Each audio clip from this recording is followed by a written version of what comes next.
1, 2, 3.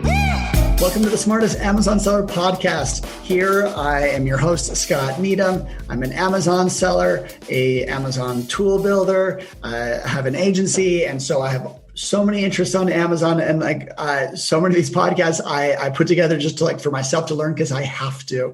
I think you have to keep up to speed, to know all of your options to succeed on Amazon and become an e-commerce professional. And so I want to give you actionable advice. And I kind of started a hornet's nest a few weeks ago.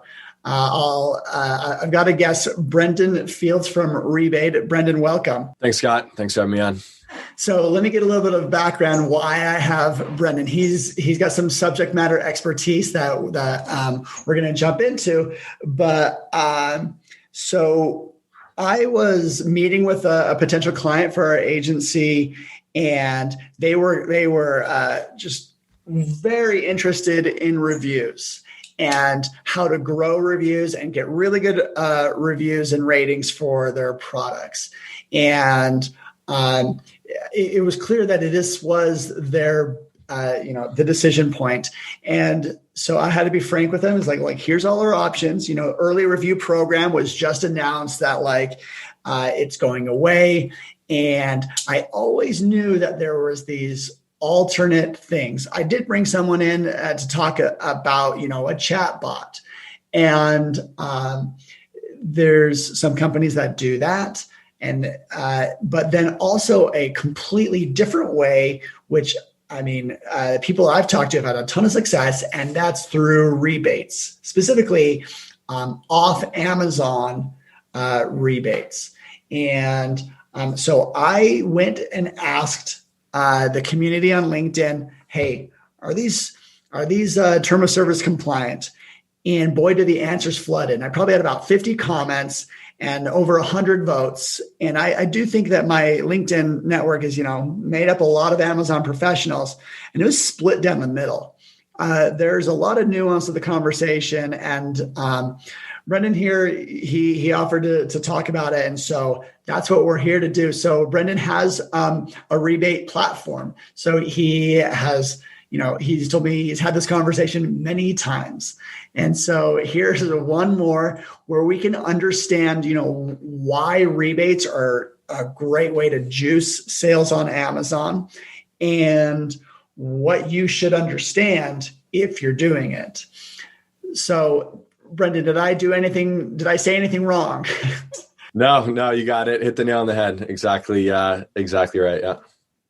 So you've been an Amazon seller for 7-8 years, and you've done this rebate platform. So you've seen a lot of different things. So where should we start first? Mm-hmm. How do you feel about this conversation? You see a lot of people talking, and people come really hard on either side. Mm-hmm. that they say, this is absolutely compliant. Look, Amazon has a page where they talk about rebates right here. And then you have others that say hey, I work with sellers that get suspended because of using tools like these. Yeah, it's so like most things, I think the answer is somewhere in the middle, right? So anybody who has a strong position on either side is probably full of BS, right? So I would not say that Amazon has said rebates are totally allowed and that it's totally permitted. And on the flip side, when you hear people say this is explicitly against terms of service, and you run a rebate campaign, sayonara to your business, you're done, you're banned for life. That's also not true, right? So the truth is that it's not really addressed by Amazon's terms of service. The people that say it's not allowed, what they're referring to is a very generic bit of text in Amazon's terms of service that say any attempt to manipulate or improve your BSR is against terms of service, or something to that effect. That could embody any number of things, and it's deliberately vague, right? So Amazon doesn't know what the next trick is that third-party merchants are going to come up with to game their system to get their product at the top of the search results, whether or not it deserves to be there. Everybody's seeing crappy products get to the top because of things like the add to cart button being run out of Pakistan or India, they're just clicking that button like crazy. And like, there's weird things. Like they have in some ways, they have a primitive algorithm. Like there's just loopholes and people find them. It's inevitable that third-party merchants are going to find the opportunities to game their system, right? Because there's too many, right? There's too many options for them to do it. But yeah, so it's not addressed, right? Like I can tell you from running a rebate platform, and I think this would also be consistent with Rebate Key, which is the one that most people know. It is extremely rare for a seller to get suspended for just running a rebate promotion. Out of the thousands of sellers who have run campaigns on our site, I don't know of any. We not once have we had anybody tell us they were suspended attributed to a campaign they ran on our site. There were 2 times where we were told by sellers that they got a generic warning message about manipulation of, I don't know if it was traffic or sales or something like that. And they stopped running campaigns, and that was the end of it. Never got suspended. I don't know what else they were doing, so I don't know if there was something else going on. But yeah, I mean, you can be sure, like you would hear nonstop in the community about this if sellers on our platform and especially on Rebate Key were getting suspended in mass. I mean, you would hear about it nonstop, and you just don't. So right. Actually, sometimes with suspensions, it's hard to show causality, like what actually caused the suspension. We were suspended once regarding, it was reviews, I think, and we didn't really know. We had no idea what we did. And so what we decided to do is just like, we just nuked everything that we were doing. We were sending out emails, just asking for a follow-up review. And so we just stopped that. Yeah. And, but like, I couldn't tell you to this day, like what specifically happened. I mean, like what triggered Amazon, it'd be a lot better. And so that does leave a gray area where like someone uses, a rebate tool, they get suspended, and they actually don't know, It could be many other things that a seller can do to get suspended. So that is interesting that, you talk about, that I think if there is one spot where it is semi-addressed, it's this like search engine manipulation, where, you're coming in and, whether you're using search find by or you're bringing outside traffic that isn't actually paying full price, but according to the, Amazon's perspective, they are paying full price. So we could call it juicing it, but there's other ways that people do it all the time. People bring outside traffic in a lot of different ways. And is that manipulation?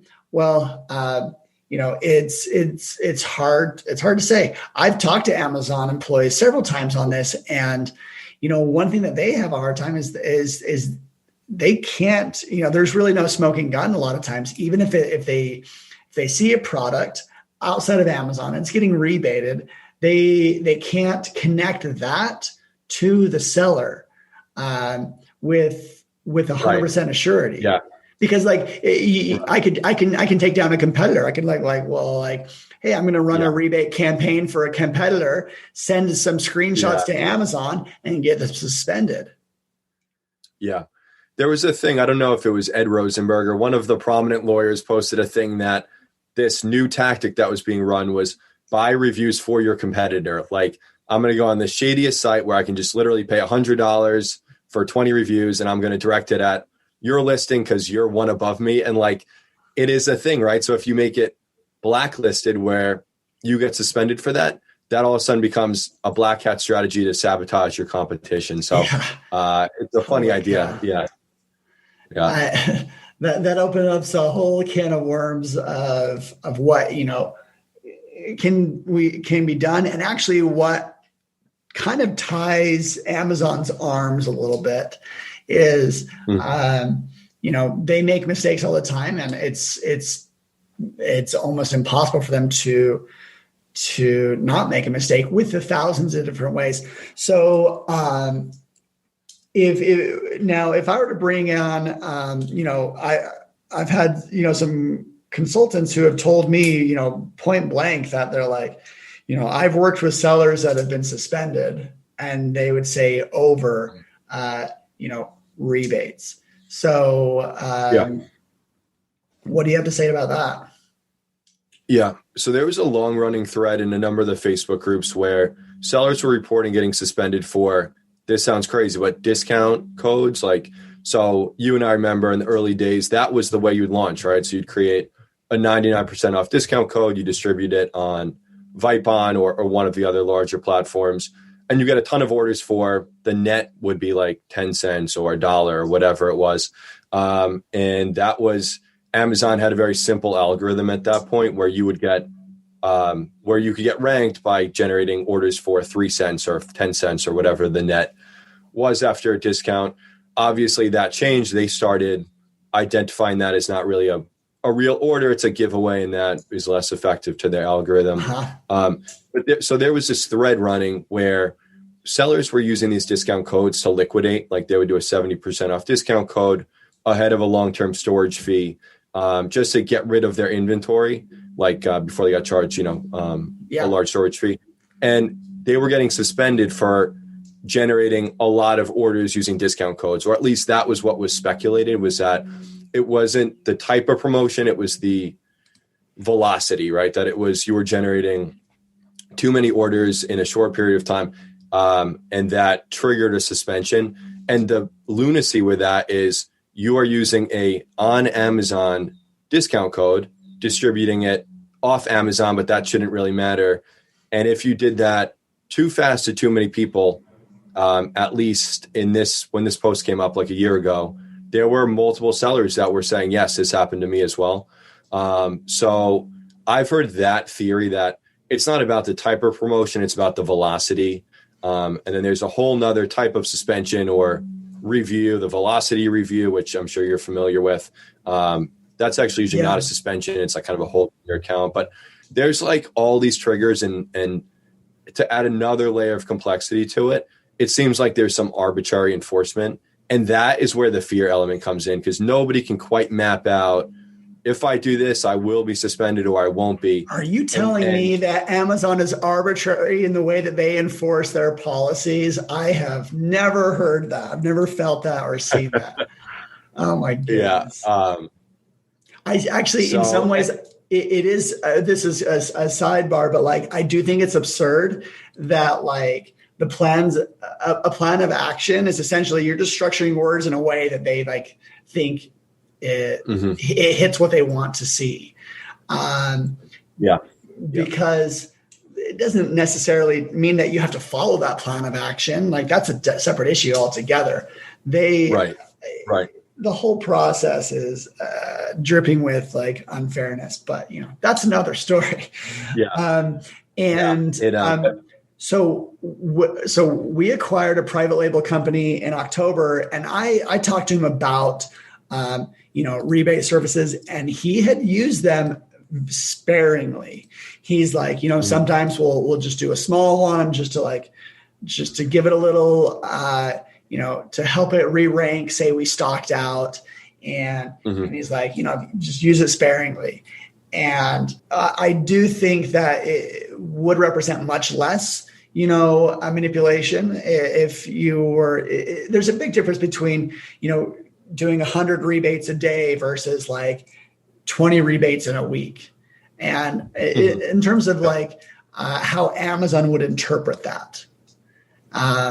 Right. I watched this. This is so random. I watched this documentary on Google, and they have this AI where they can beat anybody in a game of chess, including like the best person in the world. And that sounds so random. But like, while I was watching, I was thinking, if Amazon doesn't have this, they're going to get it. Right. So like, and I think there's maybe some evidence that they have at least a primitive form of it where they can identify shopping patterns that are unnatural. And I don't think in most cases they're using that as a basis for suspension, but more likely they're using that just to negate the value of that order, right? So, if they see 20 orders come in with the same search keyword within 1 minute, probably wasn't a fluke. It was probably a search find buy campaign that was run 100% off rebate through ManyChat or any platform, right? Like, so I think it's more. Yeah, that combine that idea with like a shopper score. There's ultimately a lot that we don't know. Like it's hard to prove this or that, but that, Amazon, they're they're running a lot of processes to detect or to understand traffic. So you've had your site Rebate for 2+ years now. And so tell us a little bit more about how someone would use Rebate effectively. Yeah, so Rebate is a rebate platform. So like we've discussed, the shopper is going to buy your product at full price. They're going to get some rebate amount, which you create, which you set when you create a campaign. As far as effective ways of using it, we do have search, find, buy. That is, the risk discussion aside, that is the best way to rank on Amazon at the moment. So when you create a campaign, you're going to put the rebate value, number of units per day that you're going to offer, either a direct link. So a lot of sellers will use Pixelfy or URL Genius or some sort of deep link like that. Or they'll create a search, find, buy campaign with keywords where the shopper's going to search that keyword, find your product, and purchase it. That's the core of it. Like I was telling you, Scott, before the call, we have a cool messaging feature where you can send a follow-up message to shoppers who redeem your offer, and that message is SMS text-based. So the open rates are like 99%. Yeah. And no, I mean, SMS, like texting, like if you want to get a hold of someone, they're going to read their text messages. Just think about yourself with your own email and your own texting patterns. Although I will say it's a very small window. So like a year or two ago, I would never get any spam texts. Like every text I got was from a friend or whoever, a real person. Now it's like 50%. And I think my number's been sold. Like I think I might be worse than other people, but I get texts all day about cash advance loans and all sorts of crap. Like I think very soon, within the next year or two, all the carriers are going to have a filter. And just like in your email, there's spam folder, there's going to be a spam folder for text. So text message marketing is highly effective now, but it is a short window. It will change soon. Interesting. Yeah. No, there's email has gotten very sophisticated in dealing with spam in a lot of different ways. Domains that are sending spamming emails, like Gmail can punish them and just don't let them inbox anymore. So I assume that would follow through for texting. So that's very interesting. So search, find, buy. You mentioned that's like a really effective way to rank. Someone searches a term do you recommend or do you find it more effective for people to use a search term that is like a high volume search term or a long tail or a medium tail? Yeah. So it depends right on the structure of your listing. So we see sellers that deliberately don't target the most competitive keyword because they make a financial assessment that targeting cell phone case is not going to be something that's attainable and that they're going to waste a lot of money, trying to target that keyword. So if you're smart about it, you pick a keyword that's attainable. And if you're in a competitive category, you might pick a medium or long tail keyword. If you're doing that, this sounds obvious, but we see sellers, and it really kills me to see it, that target keywords in their rebate campaign that are not in their listing title. They may not even be in their bullet points. So there has to be consistency, right? So if you're targeting a keyword, make sure that keyword is at the beginning of your title, it's at the beginning of your bullet points, it's in the back end keywords, that you have that keyword everywhere.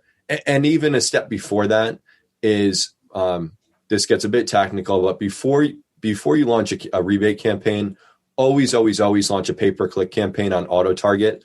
Download the search term report and see what shoppers are actually converting on. So all the time, and I'm guilty of this too. I've launched a product and I say this product is I'm looking here, a candle holder, and that converts horribly. I just assume that that's what shoppers would identify my product as. And there might be some other term that is a much better fit for my product, that converts much better, that I totally glazed over because I made that leap of faith assumption that the keyword that I had in mind is what everybody else thought was the best match for my product. So you want to do the keyword research first, and then be consistent. Yeah. Tell us a little bit more. Oh, okay. So there's the search, find, buy. You mentioned one other one where, like, say like, the shoppers want to buy something from your platform, Rebate. Is there another one outside of search, find, buy? Is there another technique? So there's a direct link, in the direct link field that encompasses Pixelfy and URL Genius, AMZ1. There's a number of them that they're an intermediary. So the shopper is not going from Rebate to Amazon. They're going from Rebate to Pixelfy to Amazon. And there's some interesting and very technical stuff that they can do through these deep linking softwares. So that would be the second option. Yeah. Interesting. Okay. Tell me about, so say I want to use Rebate and I want to put together, a campaign. What are the parameters that I'm thinking about? Am I thinking about, like, hey, I want to do 5 a day, 10 a day? Do I want to do 75% off versus 100% off? Yeah. So the number of units per day, there's a bunch of tools out there. Helium 10 comes to mind. There's a bunch of tools that will give you some, I think Jungle Scout has one, that give you an estimation of the number of sales at the top listings in your respective category and keyword search are getting. So as a rough, and I emphasize rough, estimation, you want to be matching those top performing listings in your category to have a chance of outranking them. There's a lot more to it than that, but that's one part of it. And so you want to be ultimately trying to generate that number of orders. That shouldn't all come from rebates. And as a matter of fact, when you start out your campaign, if you're on page 5, don't try to generate 100 orders per day. That is one of those things that just by common sense is going to be highly synthetic to Amazon. That's not most, if not all categories. There's no page 5 listing generating that number of orders. So be consistent with where your product listing is. If you're on page 5, you might want to start out with generating 2 or 3 orders per day, and then scale it from there. As you move up in the search results, you can create additional campaigns with more units offered per day. In regards to the rebate value, if you're generating a few orders per day, you're probably fine with a 50% rebate. Depends a little bit on the product. But once you get up to trying to generate 100 orders per day, if you ever get to that point, you're probably going to need, 100% rebate, if not close to that. And so that, in a nutshell is how you do it. All right. So I'm launching some puzzles. They're on the boat right now. And they actually look really good. I'm excited about them, but they're hard. If I were to, have a new product, sounds like you recommend, making sure you're doing a little bit of advertising to understand what people may be converting on. Then, you obviously we've optimized the listings. And then, we could do a rebate. We could jump on your platform and offer it maybe 75% off. Would we get a lot of traction with that? You would. It depends on the product, but like a puzzle, anything that's like a household good that, has mass appeal. Yeah, at 75%, at a 75% rebate, you could certainly generate a dozen or so orders per day, maybe more. As far as the rebate value, like on the low end, if it's something that everybody uses, like paper towels, you could probably offer a 25% rebate and get quite a few orders per day.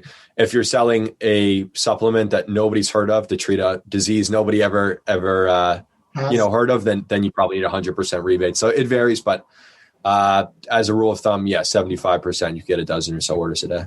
Okay, so but where is this platform heading? Where is rebates, seller performance? What do you think, or the future of launches on Amazon? Because I feel every single time, every 5 years in the future, we look back and we're like, oh my goodness, 2020, 2021, those were the Wild West days. Anything was happening, It's going faster, those cycles. The 5 years turns into 4-year cycles, 3-year cycles. So yeah, it's going faster. I think there will come a day where rebates, I don't think they're going to end with a proclamation by Amazon that they're not allowed. I think eventually they'll become less effective to the extent that there'll be a new strategy that works better for launching your product. We're certainly not there yet. And it's a funny thing for me to acknowledge that, owning a rebate platform, but just, as a theme, more holistic and organic style product launches are going to be the way of the future. So like something we're working on is like building a network of shopping blogs and influencers where we can take a product listing from a seller, and then for some fee, we can go and distribute that content amongst our partner network of influencers and of bloggers that would be interested in that product. And that may be without a discount or with a 25% discount or something that, is normal, not a 90 or 100%, rebate, and generate, order velocity through that. And I think one other interesting point that I had a discussion with somebody, we're talking about reviews, which is how we started the podcast. And we're saying, well, how do you get shoppers to leave reviews without incentivizing them? And incentivizing them has always been money, right? Like money or a free product. And a lot of times both. So a lot of times you'll see 100% rebate plus $5 after review or that sort of stuff. We don't do that, but that's what's done on Facebook a lot and stuff. Yeah. But what about if you could get reviews just by being encouraged to by an influencer, right? So like say on the extreme of this, Kylie Jenner said, hey, I love this lip gloss product. Go buy it. It's on Amazon, limited quantity, and leave them a review. This is a great company. I love it. No incentive other than just the incentive of being told to do it by somebody who you respect, who's an influencer. Is that an incentivized review? Yes, but not really. Like you get into this space where you can start building momentum and get reviews without the traditional incentive. So I think that day, is coming. Yeah. No, you're definitely onto something there. We do a little bit ourselves. I have, let's call him, I don't know, a consultant or a contractor who is helping us launch a few products. And his strategy, which I should bring him on the podcast to talk more in depth about it, but is a little bit like what you were saying is meeting a product with, people that produce content, blog, Instagram, all of that. And he actually he targets what he calls micro influencers, people that are like, that are not used to being approached by brands to show off a product. And they'll show it off. They'll do a full campaign for you for a free product. Cause they want to say, guys, I was given this for free. And, you only, in his experience, you only generate a handful of sales through this, which still is successful. It doesn't take, 100 sales a day for most products to get some more interesting placement, to get to that first page. Getting the first page sometimes is enough for, the product to be judged on its own merits. So I think you're onto something. And I do think there is space for a platform there to connect, sellers with content creators. Maybe that exists, but I don't think it's either widespread or even understood very well by a lot of different people. That's very interesting. And it's funny. I'm sure you think about a lot because, you're running, Rebate. So you think about launches probably more than most people. Well, this is very interesting. I haven't used it. I've always been tempted. I've heard they're very effective. I am always scared of Amazon and seller performance in terms of service. Like I've been on the wrong side, even when we're not trying to, even when we're trying to be like as clean as we can. So I do think you need to exercise caution and understand what you're doing. And maybe that's just going in and doing, limited rebates. But, this is a little bit use at your own risk. Probably one of those things where I can't just say yes, you should do this 100%, but understand that. And it is an effective way. I mean, Amazon does do rebates on their own. So interesting conversation and interesting subjects. Brendan, thank you so much for your time. And so your site is rebate.com. Is there anything else that you want to add? Yeah, I mean, just, I guess the only thing I would add is we are, in addition to this content approach that is probably 6 months or so out, we're adding a liquidation feature. So sellers can add discount codes to their product. They can do a tier discount. So, buy 2 units, get 50% off, buy 10 units, get 60% off. And the value of that is if you have inventory at a fulfillment center and either you're coming up on a long-term storage fee or you're over your inventory limit, you really don't have good options, right? So you have a removal order. That sucks if you're running your business from your house. It's going to go in your garage or basement. Okay. And number 2 is disposal, which is like a punch in the gut, just throwing out inventory. So, and being charged to do so. Yep. So we think it'll provide a good value to sellers that find themselves in that position. So that should be, live in the platform in the next couple of weeks. And so, well, thank you for jumping on and talking about this. And it's a complex issue. But I still think I need to learn more. I need to learn more. And because it's just a huge thing when clients are bringing this to us. Well, that's it for the show today, everyone. Thanks for listening in, and hope to catch you next one. So make sure you subscribe and take care.